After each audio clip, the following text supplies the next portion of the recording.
This is the instructions on how to install Buffaly from the Buffaly website. Go to buffaly.ai. Open Document tabs. Click Install Buffaly. Click the Download Buffaly installer. Windows will make you trust the installation before you open it, so make sure you go through that process or build the source yourself. Run the installer. This will unpack the files and launch the Buffaly provisioning service. The provisioning service will help configure everything, install the database, and start the Buffaly server.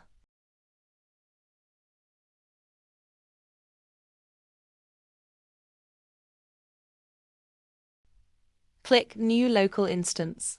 First, it's going to check prerequisites. If any are missing, click Install Prerequisites and wait.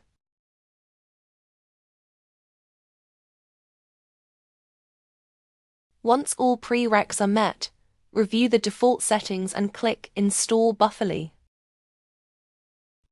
Buffaly is now installed and ready to launch. Open the Buffaly launcher to start the local Buffaly server. From the launcher, you can also check for updates, send logs, restart Buffaly, or stop Buffaly. Once the server starts, Buffaly will open in your browser.